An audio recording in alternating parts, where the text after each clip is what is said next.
Section 1. You will hear a woman telephoning a tourist office to ask about free activities. First, you have some time to look at questions 1 to 6.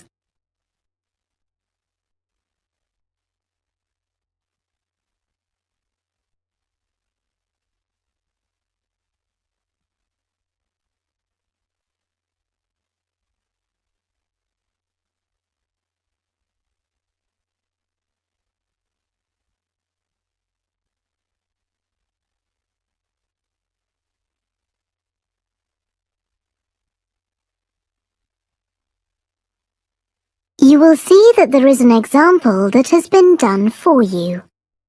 On this occasion only, the conversation relating to this will be played first.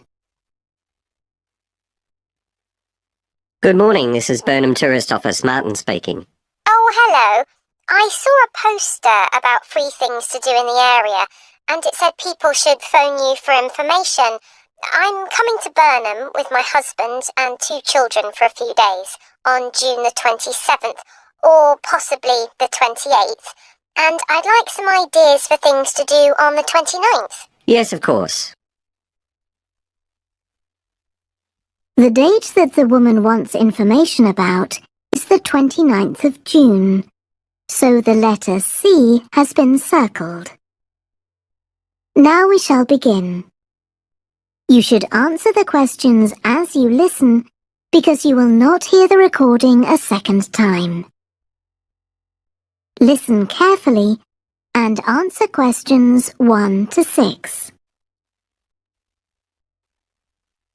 Good morning, this is Burnham Tourist Office, Martin speaking. Oh, hello. I saw a poster about free things to do in the area, and it said people should phone you for information. I'm coming to Burnham with my husband and 2 children for a few days on June the 27th, or possibly the 28th, and I'd like some ideas for things to do on the 29th. Yes, of course. Okay. Then let's start with a couple of events especially for children. The art gallery is holding an event called Family Welcome that day, when there are activities and trails to use throughout the gallery. That sounds interesting. What time does it start? The gallery opens at 10 and the Family Welcome event runs from 10:30 until 2 o'clock. The gallery stays open until 5, and several times during the day they're going to show a short film that the gallery has produced. It demonstrates how ceramics are made, and there'll be equipment and materials for children to have a go themselves. Last time they ran the event there was a film about painting, which went down very well with the children, and they're now working on one about sculpture. I like the sound of that. And what other events happen in Burnham? Well, do you all enjoy listening to music? Oh, yes. Well, there are several free concerts taking place at different times, 1 or 2 in the morning, the majority at lunchtime and a couple in the evening, and they range from pop music to Latin American. The Latin American could be fun. What time is that? It's being repeated several times in different places. They're performing in the Central Library at 1 o'clock, then at 4 it's in the City Museum, and in the evening at 7:30 there's a longer concert in the theatre. Right. I'll suggest that to the rest of the family. Something else you might be interested in is the boat race along the river. Oh, yes. Do tell me about that. The race starts at Offord Marina to the north of Burnham and goes as far as Summer Pool. The best place to watch it from is Charlesworth Bridge, though that does get rather crowded. And who's taking part? Well, local boat clubs, but the standard is very high. One of them came first in the West of England Regional Championship in May this year. It was the first time a team from Burnham has won. It means that next year they'll be representing the region in the National Championship. Before you hear the rest of the conversation, you have some time to look at questions 7 to 10.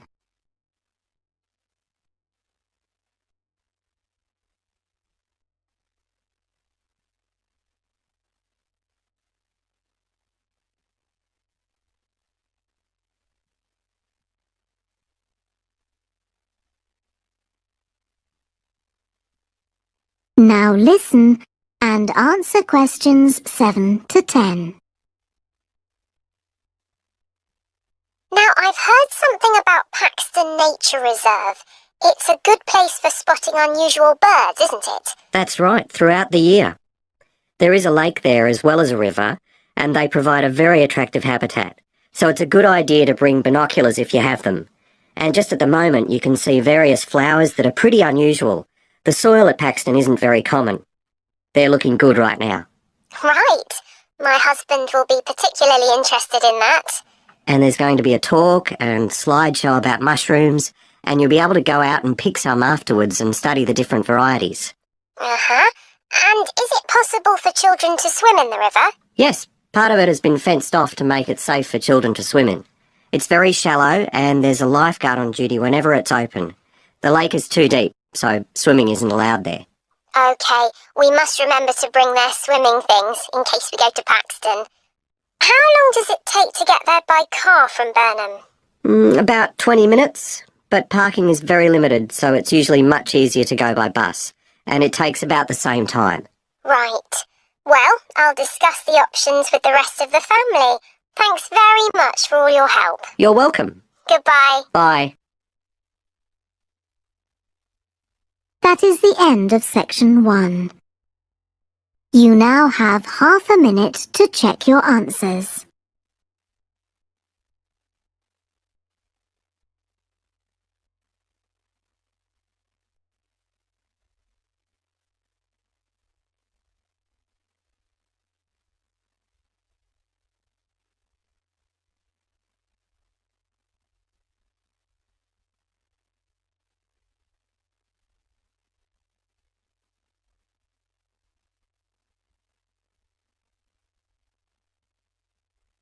Now turn to section 2.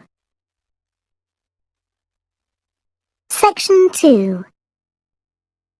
You will hear a talk given by a woman called Shona Ferguson about changes in a town called Barford.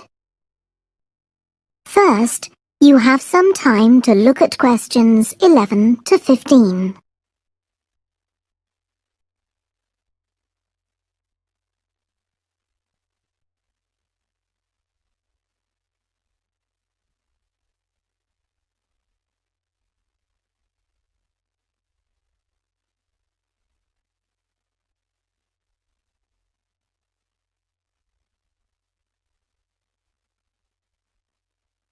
Now listen carefully and answer questions 11 to 15.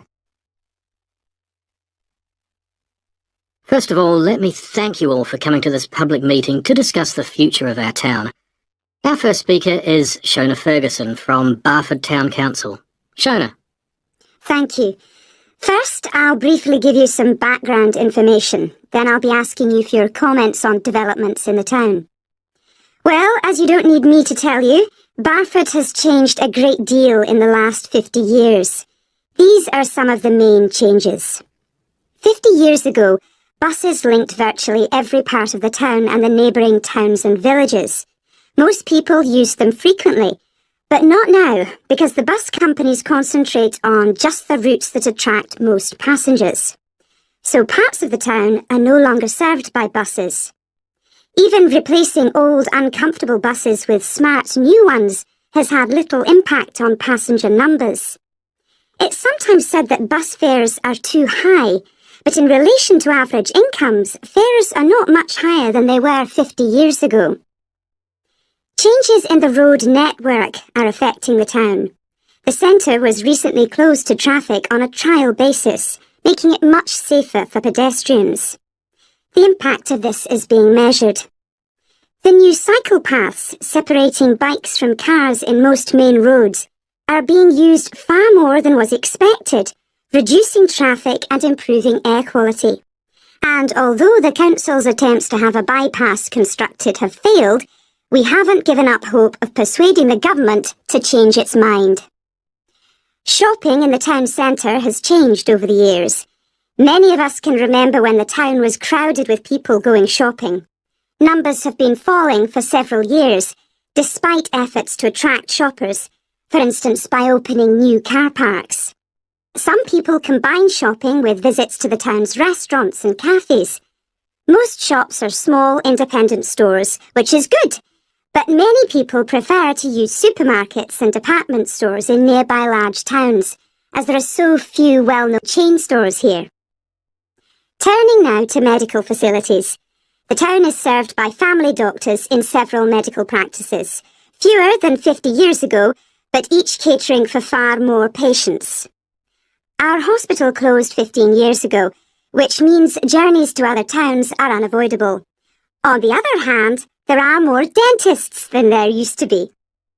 Employment patterns have changed along with almost everything else. The number of schools and colleges has increased, making that the main employment sector. Services such as website design and accountancy have grown in importance, and surprisingly perhaps, manufacturing hasn't seen the decline that has affected it in other parts of the country. Before you hear the rest of the talk, you have some time to look at questions 16 to 20.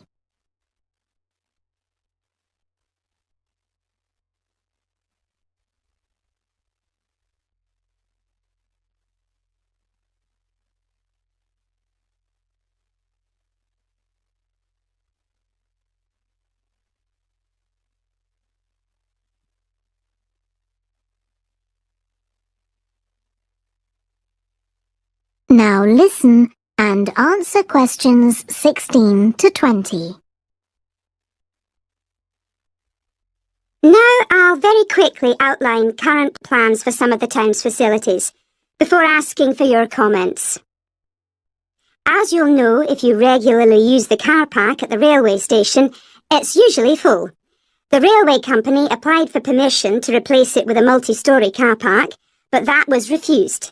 Instead, the company has bought some adjoining land, and this will be used to increase the number of parking spaces. The Grand, the old cinema in the High Street, will close at the end of the year and reopen on a different site. You've probably seen the building under construction. The plan is to have 3 screens with fewer seats rather than just the one large auditorium in the old cinema. I expect many of you shop in the indoor market. It's become more and more shabby looking, and because of fears about safety, it was threatened with demolition. The good news is that it will close for 6 weeks to be made safe and redecorated, and the improved building will open in July. Lots of people use the library, including school and college students who go there to study. The council has managed to secure funding to keep the library open later into the evening, twice a week. We would like to enlarge the building in the not-too-distant future, but this is by no means definite.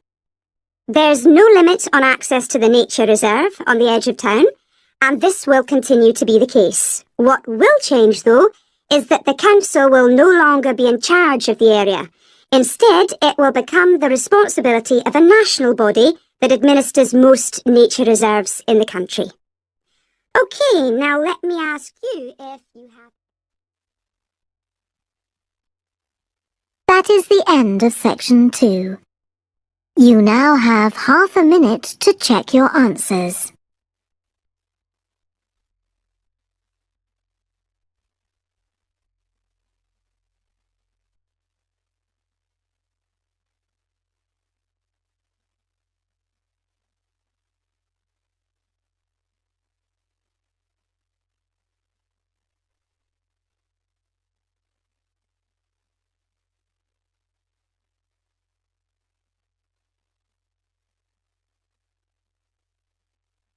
Now turn to section 3. Section 3. You will hear 2 students called Helen and Jeremy, who are studying creative writing, discussing a project for their course which involves writing and illustrating stories for children. First, you have some time to look at questions 21 to 26.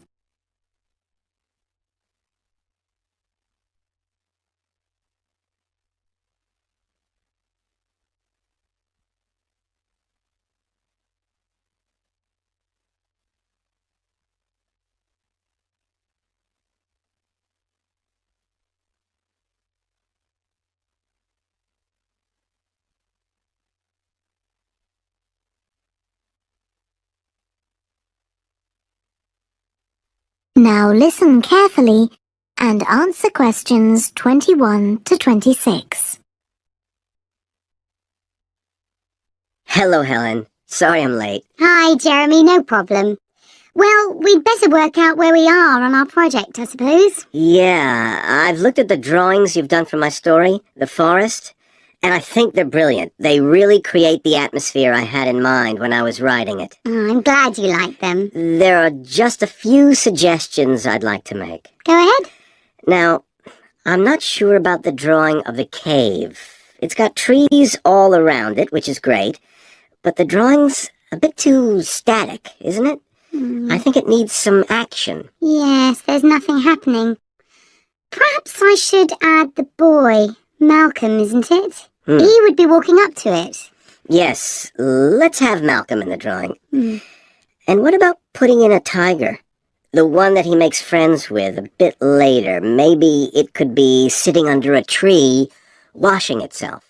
And the tiger stops in the middle of what it's doing when it sees Malcolm walking past. That's a good idea. Okay, I'll have a go at that. Then there's the drawing of the crowd of men and women dancing. They're just outside the forest, and there's a lot going on. That's right. You wanted them to be watching a carnival procession, but I thought it would be too crowded. Do you think it works like this? Yes, I like what you've done.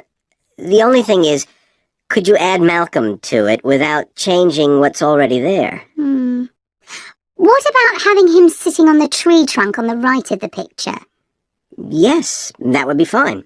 And do you want him watching the other people? No, he's been left out of all the fun, so I'd like him to be crying. That'll contrast nicely with the next picture where he's laughing at the clowns in the carnival. Right, I'll do that. And then the drawing of the people ice skating in the forest. I wasn't too happy with that one. Because they're supposed to be skating on grass, aren't they? That's right, and it's frozen over. At the moment, it doesn't look quite right. I see what you mean. I'll have another go at that. And I like the wool hats they're wearing. Maybe you could give each of them a scarf as well? Yeah, that's easy enough. They can be streaming out behind the people to suggest they're skating really fast. Great. Well, that's all on the drawings. Right. So you've finished writing your story, and I just need to finish illustrating it, and my story and your drawings are done. Before you hear the rest of the discussion, you have some time to look at questions 27 to 30.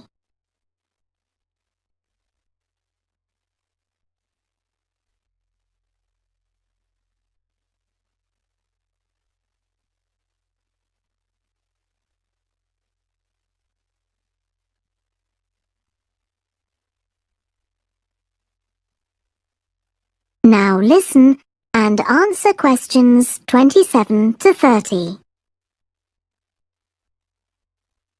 So the next thing is to decide what exactly we need to write about in the report that goes with the stories, and how we're going to divide the work. Right, Helen. What do you think about including a section on how we planned the project as a whole, Jeremy? That's probably quite important. Yeah, well, you've had most of the good ideas so far.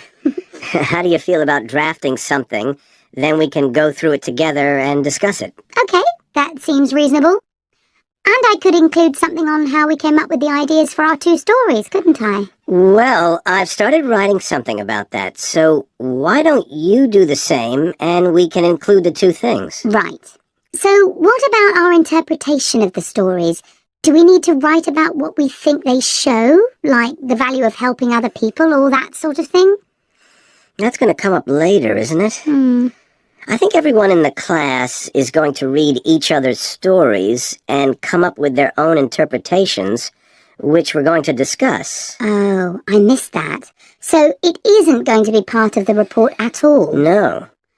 But we need to write about the illustrations because they're an essential element of children's experience of reading the stories. It's probably easiest for you to write that section, as you know more about drawing than I do. Maybe, but I find it quite hard to write about.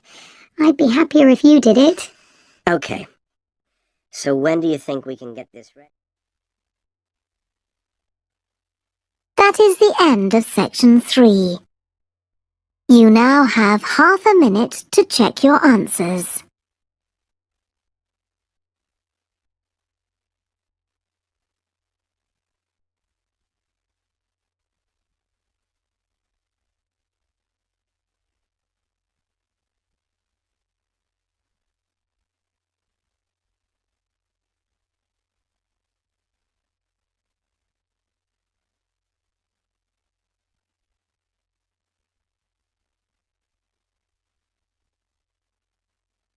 Now turn to section 4.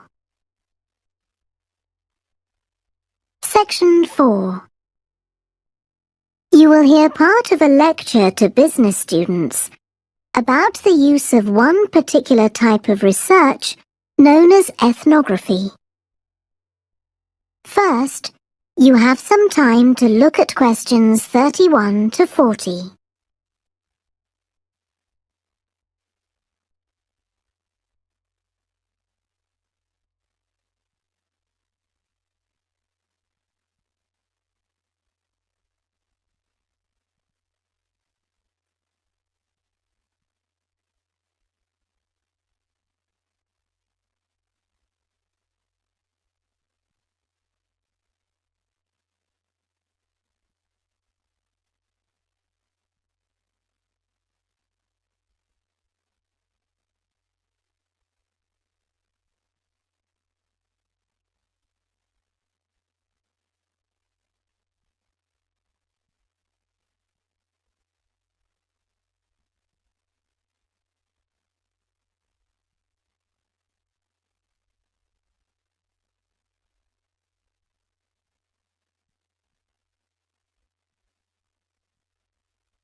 Now listen carefully and answer questions 31 to 40.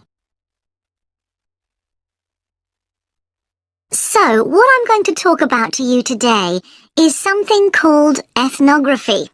This is a type of research aimed at exploring the way human cultures work. It was first developed for use in anthropology, and it's also been used in sociology and communication studies. So, what's it got to do with business, you may ask? Well, businesses are finding that ethnography can offer them deeper insight into the possible needs of customers, either present or future, as well as providing valuable information about their attitudes towards existing products. And ethnography can also help companies to design new products or services that customers really want. Let's look at some examples of how ethnographic research works in business. One team of researchers did a project for a company manufacturing kitchen equipment. They watched how cooks used measuring cups to measure out things like sugar and flour. They saw that the cooks had to check and recheck the contents because although the measuring cups had numbers inside them, the cooks couldn't see these easily. So, a new design of cup was developed to overcome this problem, and it was a top seller. Another team of ethnographic researchers looked at how cell phones were used in Uganda, in Africa. They found that people who didn't have their own phones could pay to use the phones of local entrepreneurs. Because these customers paid in advance for their calls, they were eager to know how much time they'd spent on the call so far.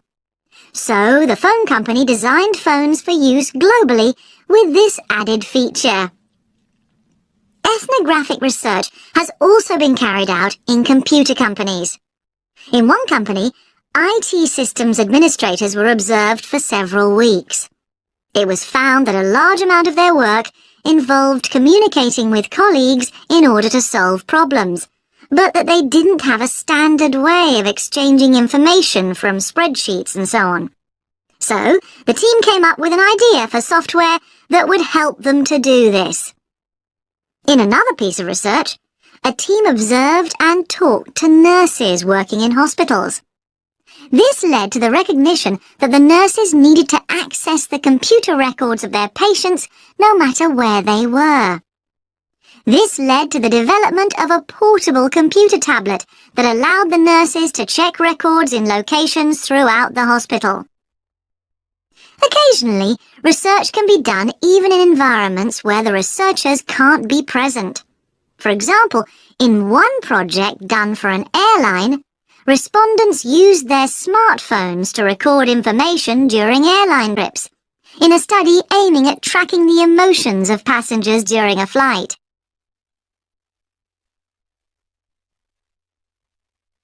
So, what makes studies like these different from ordinary research? Let's look at some of the general principles behind ethnographic research in business. First of all, the researcher has to be completely open-minded. He or she hasn't thought up a hypothesis to be tested, as is the case in other types of research. Instead, they wait for the participants in the research to inform them. As far as choosing the participants themselves is concerned, that's not really all that different from ordinary research. The criteria according to which the participants are chosen may be something as simple as the age bracket they fall into, or the researchers may select them according to their income, or they might try to find a set of people who all use a particular product, for example. But it's absolutely crucial to recruit the right people as participants. As well as the criteria I've mentioned, they have to be comfortable talking about themselves and being watched as they go about their activities. Actually, most researchers say that people open up pretty easily, maybe because they're often in their own home or workplace. So, what makes this type of research special is that it's not just a matter of sending a questionnaire to the participants. Instead, the research is usually based on first-hand observation of what they are doing at the time. But that doesn't mean that the researcher never talks to the participants.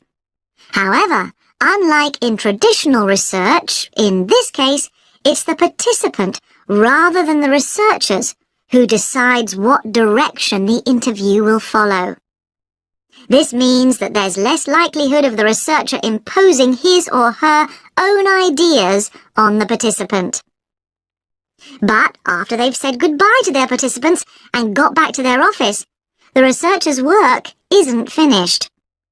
Most researchers estimate that 70 to 80% of their time is spent not on the collecting of data, but on its analysis, looking at photos, listening to recordings and transcribing them, and so on. The researchers may end up with hundreds of pages of notes. And to determine what's significant, they don't focus on the sensational things or the unusual things. Instead, they try to identify a pattern of some sort in all this data and to discern the meaning behind it. This can result in some compelling insights that can, in turn, feed back to the whole design process. That is the end of section 4. You now have half a minute to check your answers.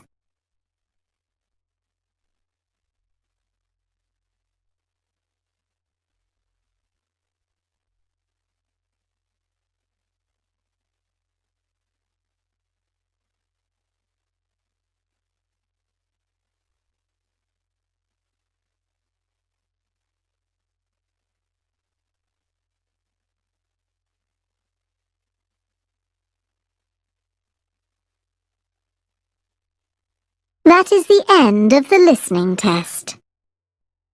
You now have 10 minutes to transfer your answers to the answer sheet.